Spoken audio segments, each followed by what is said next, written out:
नमस्कार दोस्तों, मैं हूं दिनेश किवरा। बहुत बहुत स्वागत है आपका न्यूज टाइम के इस ताज़ा अंक के अंदर।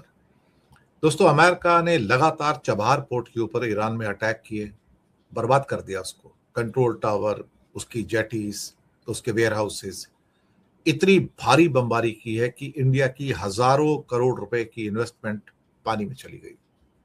और ये जानबूझ के किया जा रहा है। इंडिया को चोट पहुंचानी है। ट्रंप की दुश्मनी बहुत बड़ी है इंडिया से। वो इंडिया को इतनी ज्यादा चोट पहुंचाना चाहता है कि जिसका कोई हिसाब नहीं है। वेल, ये जियोपॉलिटिकल खेल को समझने के लिए क्या कहते हैं कि ये सीधा जो हमला किया गया है, ये इसने भारत को चोट पहुंचाई है, क्योंकि पैसा हमने लगाया था उसके अंदर। चबहार जो पोर्ट है वो ईरान के सिस्तान बलूचिस्तान प्रोविंस के अंदर ओमान की खाड़ी के तट पर है।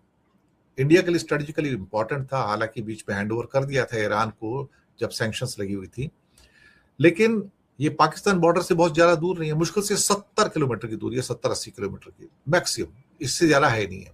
और वहां पे साथ में पाकिस्तान साइड में वहीं पर करीब करीब थोड़ी सी दूरी पे गवादर पोर्ट है, जो चाइना के द्वारा डेवलप किया गया है। इसी पोर्ट के द्वारा India international north south transport corridor INSTC को पूरा का पूरा मजबूती मिलती थी। लेकिन ट्रंप ने दरअसल ईरान के प्रति सख्त रुख अपनाया और चबहार जो पूरा प्रोजेक्ट है उसको बर्बाद कर दिया। ट्रंप ने 2018 में ईरानी समझौते से अमेरिका को बाहर किया और ईरान पर सैंक्शन लगाई, बैंकिंग और इन्वेस्टमेंट के अंदर बाधाएं डाली। भारत को बंदरगाह के लिए भारी क्रेन और आधुनिक उपकरण खरीदने में कठिनाई हुई, क्योंकि यूरोपीय और कंपनियों ने प्रतिबंधों के डर से ईरान को सामान बेचने से मना कर दिया।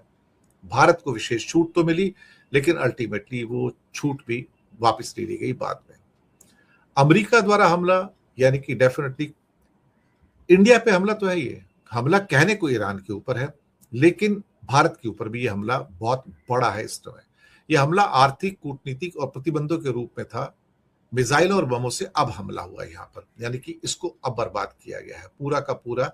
शायद बेहेश्ती टर्मिनल जो है वो पूरा का पूरा तोड़ दिया, और एक किस्म से कहा जाए तो बॉम्बिंग करके उसको कहीं का नहीं छोड़ा। ये एक इस किस्म का डेलिब्रेट बॉम्बिंग जो किया गया है वो अपने आप में शर्मनाक भी है। और आज तो वहां पर मैरीटाइम कंट्रोल टावर थे, और जो दो उसके पियर थे जो कि जेटीज थी वो भी डिस्ट्रॉय कर दी गई पूरी पूरी।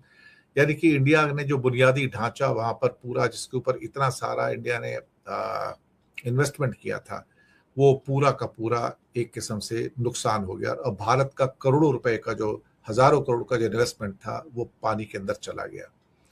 ये आज जो मैरीटाइम कंट्रोल टावर हैं, जेटीज हैं, और इसके अलावा बाकी वेयर हाउसेस थे, क्रेन्स वगैरह थी वहां पर सारी की सारी जहाजों से माल उतारने के लिए, चढ़ाने के लिए।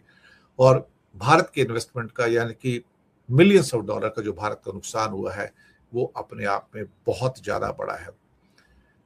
चबहार पोर्ट अगर ठप होता है तो चीन को फायदा मिलता है, गवादर पोर्ट को फायदा मिलता है, और सैंक्शंस अमेरिका चबहार पोर्ट पे वापस लेता नहीं। लेकिन मुझे अब ऐसा लग रहा है कि कहीं ना कहीं भारत को टफ होके आगे आना पड़ेगा। अगर भारत टफ होकर आगे नहीं आता है तो भारत के लिए मुश्किलें बढ़ती ही चली जाएंगी। ये मुश्किलें कम नहीं होंगी। जिस ढंग से भीषण बमबारी की जा रही है, खासतौर से चबहार को बर्बाद करने के लिए, ये ईरान पर हमले से ज्यादा भारत के ऊपर हमला ये हो रहा है। और उसके वॉच टावर हों, उसकी जेटीज हों, उसकी क्रेन्स हों, उसके वेयर हाउसेस हों, जो भी वहां पर होते थे, उस सब को पूरा का पूरा एक किस्म से बर्बाद कर दिया है।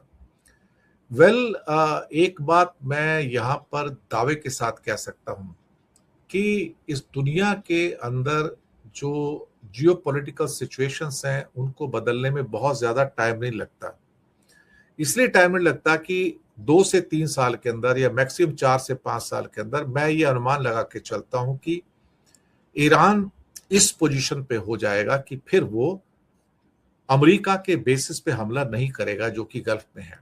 वो सीधा अमेरिका के अंदर हमला करेगा, सीधा, चाहे वो शिकागो हो या लॉस एंजलिस हो, कैलिफोर्निया के बाकी सिटी हो या न्यूयॉर्क हो, फ्लोरिडा हो या वॉशिंगटन हो। ये मैटर ऑफ टाइम है, मैं आपको बता रहा हूं। और उसके बाद फिर अमेरिका को बचने का कोई रास्ता नहीं मिल पाएगा, क्योंकि अमेरिका इतना बड़ा है, जहां पर आप अगर कुल मिला के 1000 पैट्रियट मिसाइल अलग अलग जगह पे तैनात कर दोगे तो भी नहीं रोक पाएंगे।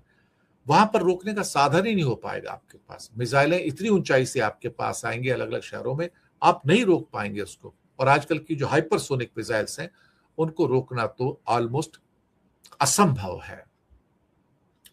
शुक्रिया आपका बहुत बहुत। चैनल को सब्सक्राइब कीजिएगा, जरूर सब्सक्राइब कीजिएगा अगर अभी तक आपने नहीं किया है। छोटी छोटी मदद कर सकते हैं, नीचे काफी पेमेंट लिंक्स दिए हैं, छोटी सी मदद करेंगे।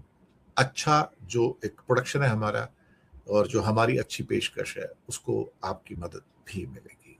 धन्यवाद।